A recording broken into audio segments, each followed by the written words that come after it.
कहानी की शुरुआत फर्स्ट वर्ल्ड वॉर के एक बैटलफील्ड से होती है, जहां डॉक्टरों की एक टीम घायल सैनिकों का इलाज कर रही थी। उस दौरान एक फ्रेंच ऑफिसर को लाया गया जिससे 3 गोलियां लगी थी। उसकी हालत देखकर डॉक्टरों ने तुरंत उसका ऑपरेशन शुरू किया, लेकिन जैसे ही उन्होंने उसके पेट से गोलियां निकालनी शुरू की, वे एक अजीब चीज देखकर हैरान रह गए, क्योंकि ऑफिसर के शरीर के अंदर से 3 नहीं बल्कि कुल 4 गोलियां निकली। और ऊपर से चमकाने वाली बात ये थी कि चौथी गोली जर्मन सेना की नहीं थी। वह गोली पूरी तरह चांदी यानी सिल्वर की बनी हुई थी। अब इस रहस्यमयी गोली का सच जानने के लिए कहानी हमें 35 साल पीछे यानी 19वीं सदी में ले जाती है, जहां हमें सल्वन परिवार दिखाया जाता है, जिसका मुखिया सैमुअल था। उसके परिवार में उसकी पत्नी एरिस और उनके 2 बच्चे शार्लेट और एडवर्ड थे। उनका परिवार शांतिपूर्वक अपनी जिंदगी जी रहा था, लेकिन एक दिन उनके इलाके के पास जिप्सीज का एक दल अपने बड़े बड़े वेग्स के साथ आकर रुका और वहीं अपना डेरा डाल लिया। उनके आने के बाद धीरे धीरे पूरे इलाके का माहौल बदलने लगा। उसी टोली में फ्लोरेंस नाम की एक औरत थी, जिसे किसी आने वाले खतरे का पहले ही एहसास हो चुका था। इसलिए उसने एक आदमी को कुछ सिल्वर कॉइन्स दिए और उनसे उन सिक्कों को पिघलाकर लंबे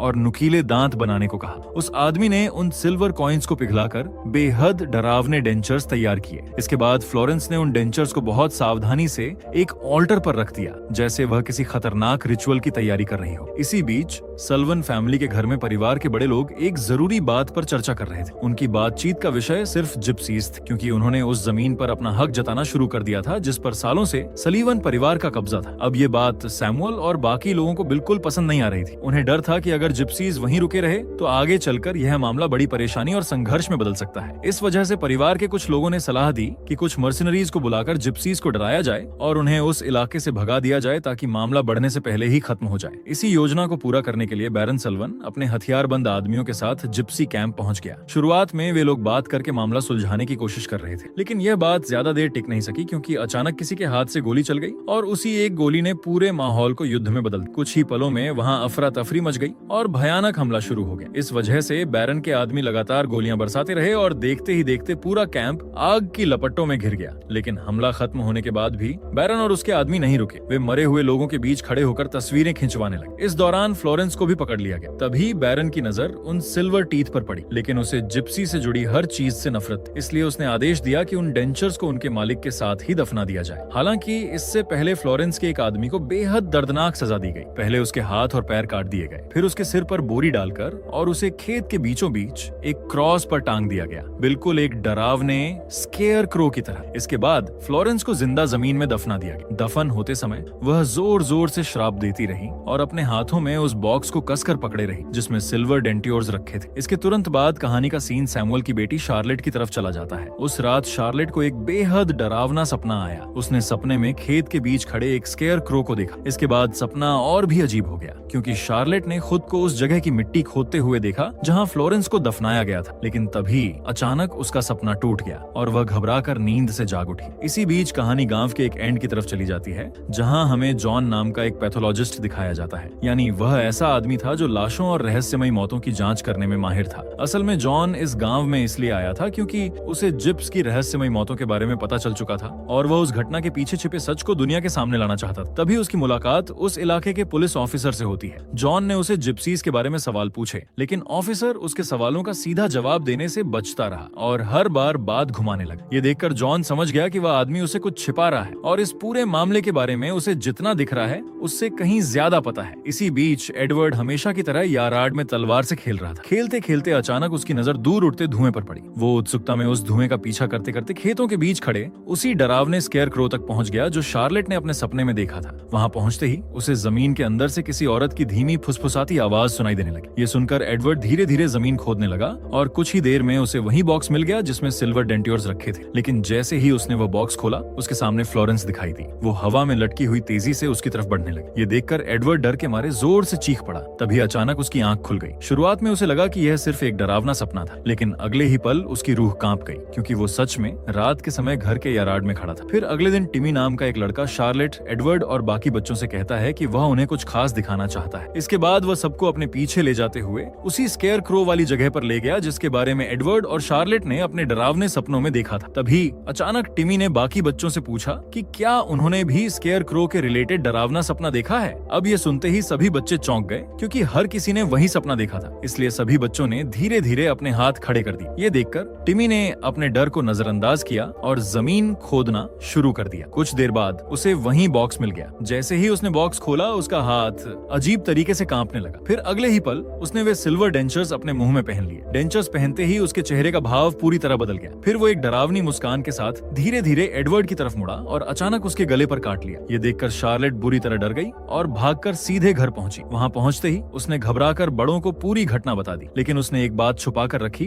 कि एडवर्ड पर हमला टिमी ने किया था। अब शार्लेट की बात सुनते ही घर के सभी लोग घबराकर उस जगह की तरफ दौड़े। वहां पहुंचते ही वे तुरंत एडवर्ड को उठाकर घर ले आए और डॉक्टर को बुलाया गया। जांच करने के बाद डॉक्टर ने कहा कि शायद किसी जंगली जानवर ने एडवर्ड पर हमला किया, और इतना कहने के बाद डॉक्टर वहां से चला गया। अब उस रात शार्लेट को फिर वहीं डरावना सपना आया, लेकिन तभी अचानक उसकी नींद टूट गई। उसकी आंख खुलते ही उसे एडवर्ड के कमरे की तरफ से कुछ अजीब आवाजें सुनाई देने लगी। जब वह वहां पहुंची तो उसने देखा कि एडवर्ड बहुत बुरी तरह सांस ले रहा था, जैसे वह किसी डर या दर्द से तड़प रहा हो। ये देखकर शार्लेट ने जैसे ही उसकी चादर हटाई, वो डर गई, क्योंकि एडवर्ड के शरीर पर पेड़ों की जड़ों जैसी चीजें फैल रही थी। ये देखकर वह तुरंत मदद के लिए चिल्लाने लगी। सैमुअल दौड़कर कमरे में आया, लेकिन तब तक एडवर्ड गायब हो चुका था। बिस्तर पर सिर्फ खून के निशान थे। ऊपर से घर का मेन डोर खुला हुआ था, जिससे साफ था कि एडवर्ड खुद कहीं चला गया। इसके बाद सैमुअल ने तुरंत जंगल में सर्च पार्टी भेजी ताकि एडवर्ड को जल्द से जल्द ढूंढा जा सके। इस दौरान शार्लेट की नजर टेमी पर भी पड़ी, जो चुपचाप वहां खड़ा सब कुछ देख रहा था। लेकिन शार्लेट इतनी डरी हुई थी कि उसने किसी को उसके बारे में कुछ नहीं बताया। अब बहुत खोजने के बाद भी एडवर्ड का कोई पता नहीं चला। आइरिस अपने बेटे के गायब होने से पूरी तरह टूट चुकी थी। फिर कुछ दिनों बाद उस इलाके का पुलिस ऑफिसर जॉन के पास गया और उससे इस केस में मदद मांगी, क्योंकि जॉन रहस्यमयी मौतों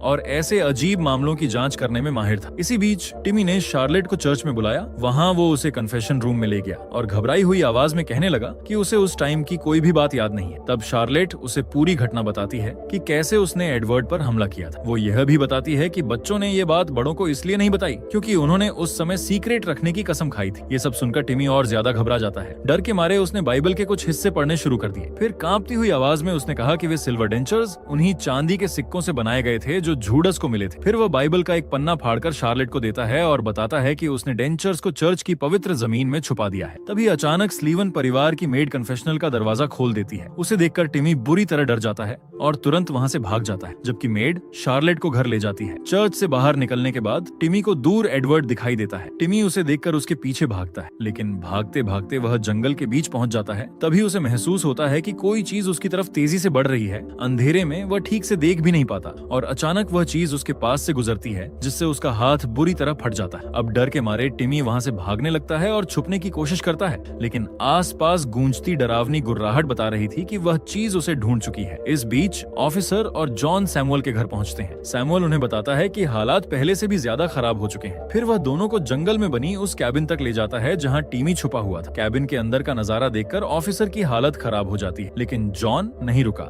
वह हिम्मत करके अकेले ही कैबिन के अंदर चला गया ताकि सच्चाई अपनी आंखों से देख सके। वहां टिमी की लाश बुरी तरह फटी हुई पड़ी थी, जैसे किसी जंगली जानवर ने उसे नोच डाला हो। तभी जॉन की नजर टिमी की जेब से बाहर निकले बाइबल के एक फटे हुए पन्ने पर पड़ी, जिसमें सिल्वर कॉइन्स वाली लाइन को अंडरलाइन किया गया था। फिर कैबिन से बाहर आने के बाद जॉन कहता है कि यह किसी भेदिये का हमला लगता है। ऑफिसर भी मान लेता है कि शायद एडवर्ड के गायब होने के पीछे भी यही वजह थी। अब जॉन अकेले इस मामले की जांच जारी रखने का फैसला करता है। इसके बाद सलीवन उसे अपने घर ले जाता है और अब तक जो कुछ भी हुआ उसके घर में वो सब विस्तार से उसे बताता है। लेकिन उसने एक बात अब भी सबसे छुपा कर रखी थी, जिप्सीज के साथ उसने और उसके आदमियों ने जो भयानक काम किया था। हालांकि जॉन को इस बात का अंदाजा पहले से ही था, लेकिन उसने उस समय ज्यादा पूछताछ नहीं की और चुपचाप सारी बातें सुनने के बाद अपने कमरे में चला गया। अब उस रात जॉन भी उसी स्केयरक्रो का सपना देखता है। सपने में वह जमीन खोद खोदते फ्लोरेंस की लाश तक पहुंच जाता है। तभी कोई उसका नाम पुकारता है। वो मुड़कर देखता है तो एक औरत और उसके साथ एक लड़की खड़ी होती है, लेकिन उसी पल उसकी नजर स्केयरक्रो पर पड़ती है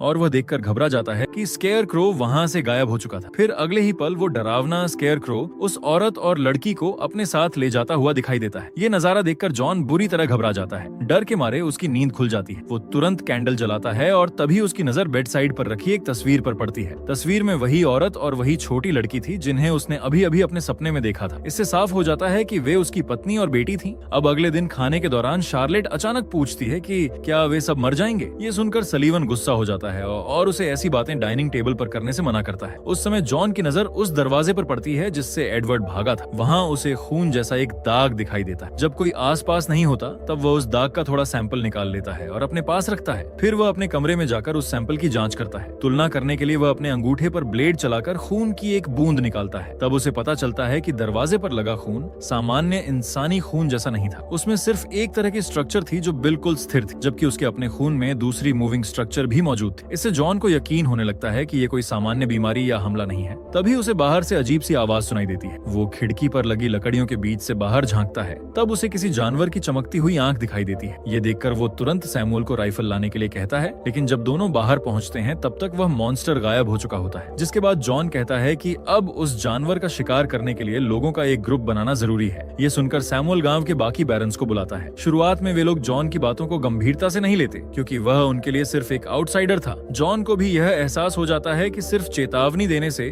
कोई उसकी बात नहीं मानेगा, इसलिए वह सबको बताता है कि वह पहले भी ऐसे ही एक मशहूर और खौफनाक मामले की जांच कर चुका है, जिसे बीस्ट ऑफ जिवोदन कहा जाता था। ये नाम सुनते ही वहां मौजूद सभी लोग चौंक जाते हैं, क्योंकि उन्होंने उस खूंखार घटना के बारे में पहले से सुन रखा था। इसलिए सभी लोग जॉन की बात मान लेते हैं। फिर पूरे गांव में आदेश दे दिया जाता है कि जब तक वो बीस्ट पकड़ा नहीं जाता तब तक हर कोई अपने घरों के अंदर ही रहे और सभी खिड़कियां और दरवाजे बंद रखे जाएं। लेकिन ज्यादा समय नहीं गुजरता और मैरी नाम की एक लड़की अपने कुछ दोस्तों के साथ खेतों की तरफ जाती है। सब लोग हंसते बात करते आगे बढ़ रहे थे कि तभी अचानक खेतों की तरफ से एक अजीब सी आवाज सुनाई देती। आवाज सुनते ही उनके साथ मौजूद एक लड़का बाहरी लकड़ी उठाकर जंगल के अंदर देखने चला जाता है, लेकिन काफी देर बीत जाने के बाद भी वह वापस नहीं लौटता। ये देखकर मैरी घबराने लगी। वह डरते डरते उस लड़के को ढूंढते हुए आगे बढ़ती है और आखिर में फैंस के पास पहुंच जाती है, जहां वह लड़का झुककर खड़ा था और बिल्कुल भी हिल नहीं रहा था। ये देखकर मैरी धीरे धीरे उसके करीब जाती है, लेकिन जैसे ही वह उसके पास पहुंचती है वह डर के मारे जोर से चीख पड़ती है। भयानक मॉन्स्टर उस आदमी को खा रहा था। तभी वह मॉन्स्टर मैरी को गिराकर उस पर भी हमला कर देता है। तभी अचानक उसका दूसरा दोस्त वापस आता है और लकड़ी से मॉन्स्टर पर वार करता है। इसके बाद वो मैरी को भागने के लिए कहता है, लेकिन अगले ही पल वो मॉन्स्टर उसके दोस्त पर टूट पड़ता है और मैरी की आंखों के सामने ही उसे बेरहमी से मार डालता है। ये खौफनाक नजारा देखकर मैरी पूरी तरह डर जाती है, लेकिन वो वहाँ रुकती नहीं और किसी तरह जान बचाकर वहाँ से भाग निकलने में कामयाब हो जाती। गांव पहुँचते ही लोग उसकी हालत देखकर घबरा जाते। वे तुरंत उसे अपने घर में छुपा लेते हैं और फिर अथॉरिटीज को इस हमले की खबर दी जाती। लेकिन जब कुछ लोग उसके कमरे तक पहुँचते हैं तो वहाँ का नजारा देखकर सबके होश उड़ जाते, क्योंकि कमरे की खिड़की खुली हुई थी। बिस्तर पर हर तरफ खून फैला हुआ था और मैरी वहाँ से गायब हो चुकी थी। तब जॉन को समझ आ जाता है कि हालात उसकी सोच से कहीं ज्यादा खतरनाक है। इसलिए वह तुरंत सैमुअल से कहता है कि गांव के सभी लोगों को चर्च में इकट्ठा किया जाए और वहाँ मजबूत बैरिकेड बनाई जाए, क्योंकि अब साफ हो चुका था कि वह चीज एक एक करके नहीं बल्कि पूरे गांव को अपना शिकार बनाने वाली है। उस समय मैरी जंगल में घिसटती हुई आगे बढ़ रही थी। उसके शरीर में अजीब बदलाव शुरू हो चुके थे। वह पानी मांगते हुए दर्द से चिल्लाने लगती है, क्योंकि उसकी पीठ से जड़ों जैसी चीजें निकलने लगती हैं। वही रूट्स जो पहले एडवर्ड के शरीर पर उगी थी। अब रात होते ही गांव के लोग जॉन की बात मानकर चर्च में इकट्ठा होने लगते हैं। उस दौरान जॉन आरिस से अपने अतीत के बारे में बात करता है। वो बताता है कि उसकी पत्नी और बेटियां भी बीस्ट ऑफ जेबोदन का शिकार बनी थी। तभी से उसने ऐसी घटनाओं की जांच करना शुरू किया। इसके बाद जॉन बताता है कि उस घटना के बाद कुछ जिप्सी उससे मिले थे। उन्होंने कहा था कि यह उनके लोगों का दिया हुआ श्राप है और इसे सिर्फ जिप्सी सिल्वर से ही रोका जा सकता है। ये सुनकर आरिस उस मैस्कर के बारे में बताने लगती है जो सलेवन फैमिली ने कुछ दिनों पहले जिप्सीज के साथ किया था। लेकिन तभी सैमुअल वहां आ जाता है और वह तुरंत उसे चुप रहने को कहकर वहां से जाने का आदेश दे देता है। अब अगली सुबह जॉन अकेले ही उस कैबिन के आसपास ट्रैप्स लगाना शुरू कर देता है ताकि उस मॉन्स्टर को पकड़ा जा सके। वह घंटों तक जंगल में घूम घूम कर जाल बिछाता रहता है, लेकिन काफी देर तक लगातार काम करने की वजह से वह बुरी तरह थक चुका था। थकान के साथ साथ उसके पुराने दर्दनाक ख्याल भी उसके दिमाग में वापस आने लगे। तभी अचानक उसे महसूस होता है कि आसपास कोई मौजूद है, इसलिए वह ध्यान से इधर उधर देखने लगता है। तभी उसे मॉन्स्टर दिखाई देता है जो तेजी से कैबिन के अंदर घुस जाता है। जॉन तुरंत सावधान हो जाता है और अपने ही लगाए ट्रैप से बचते हुए धीरे धीरे आगे बढ़ता है। कुछ ही पलों बाद वो बीस्ट कैबिन से बाहर निकलकर उस पर हमला कर देता है, लेकिन जॉन सही समय पर एक तरफ हट जाता है और मॉन्स्टर सीधे के नुकीले स्टेक्स पर जा गिरता है। इसके बाद जॉन उसे रस्सियों में बांधकर गांव ले आता है ताकि उसका ऑटोप्सी कर सके। फिर जब सैमुअल और बाकी लोग उस क्रिएचर को देखते हैं तो सब हैरान रह जाते हैं, क्योंकि वो किसी साधारण भेड़िया जैसा बिल्कुल नहीं दिखता था। इसके बाद जॉन क्रिएचर का शरीर काटकर जांच शुरू करता है। तभी अचानक उसके पेट के अंदर कुछ हिलने लगता है। ये देखकर सभी लोग डर जाते हैं। कुछ ही देर बाद उस क्रिएचर के शरीर के अंदर से स्लाइम से ढका हुआ एक इंसानी चेहरा बाहर दिखाई देने लगता है। जल्द ही सभी लोग पहचान जाते हैं कि वह मैरी थी। अब यह देखकर गांव वाले उसे बचाने के लिए उसकी तरफ बढ़ने लगते हैं, लेकिन जॉन किसी को भी उसके पास जाने नहीं देता। वह सबको समझाता है कि जिन लोगों पर यह श्राप असर करता है वे पहले जैसे इंसान नहीं रहते। वे धीरे धीरे किसी डरावनी चीज में बदल जाते, इसलिए उन्हें बचाना लगभग नामुमकिन होता है। ऐसे लोगों के दर्द को खत्म कर देना ही उनके लिए सबसे बड़ा रहम होता है। तभी मैरी दर्द से चीखते हुए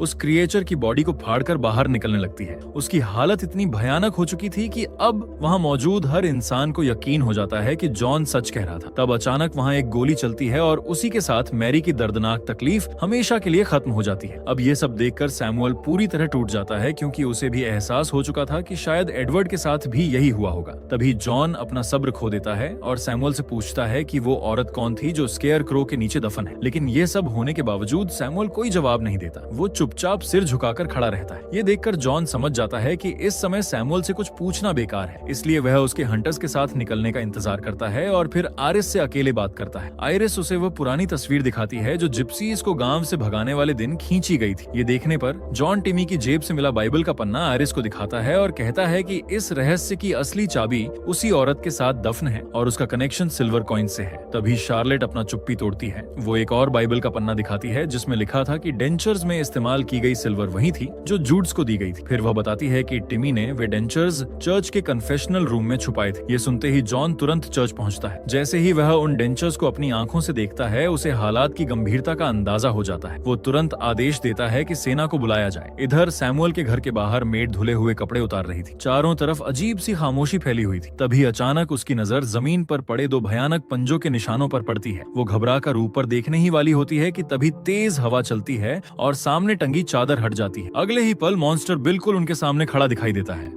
मैड भागने की कोशिश करती है लेकिन बीस्ट उस पर झपट पड़ता है, लेकिन किसी वजह से क्रीचर वहां से चला जाता है। अब गंभीर हालत में मेड किसी तरह घिसटते हुए घर के अंदर पहुंचती है। वो किसी को बिना बताए अकेले ही अपने घावों का इलाज करने लगती है ताकि कोई उसकी हालत देखकर घबरा ना जाए। इस दौरान चर्च में जॉन सिल्वर डेंचर्स को पिघलाकर 4 सिल्वर बुलेट्स बनाता है, क्योंकि अब वही एक चीज थी जो मॉन्स्टर को रोक सके। अब रात होने पर शार्लेट अपनी माँ आरिस के साथ सोने की जिद करती है। दूसरी तरफ सैमुअल अपने डेस्क पर बैठा रहता है, जबकि मेड अपने कमरे में धीरे धीरे ट्रांसफॉर्मेशन से गुजर रही थी। कुछ देर बाद सैमुअल को वेंटिलेशन शाफ्ट से अजीब आवाजें सुनाई देती हैं, इसलिए वह राइफल लेकर ऊपर जाता है। उस समय जॉन नीचे किचन में चाय बनाने आता है। फिर जब सैमुअल उस आवाज का पीछा करते हुए मेड के कमरे में पहुंचता है तो वहां का हाल देखकर वह चौंक जाता है, क्योंकि बिस्तर पूरी तरह खून से सना हुआ था। लेकिन इस बार एक अजीब बात थी कि कमरे की खिड़की बंद। ये देखकर सैमुअल तुरंत समझ जाता है कि क्रीचर बाहर नहीं है, कमरे के अंदर ही मौजूद है। तभी अचानक अंधेरे में छिपा मॉन्स्टर उस पर झपट पड़ता है और कैंडल नीचे गिर जाती है, जिससे आग लग जाती। इधर जॉन को ऊपर से गोली चलने की आवाज आती है, इसलिए वह दौड़कर ऊपर जाता है और देखता है कि जलता हुआ क्रिएचर कमरे के बीच में पड़ा है। उसी समय आरिस की जोरदार चीख सुनाई देती है। उसकी आवाज सुनकर जॉन तुरंत उसके पास पहुंचता है और घबराकर पूछता है कि क्या हुआ।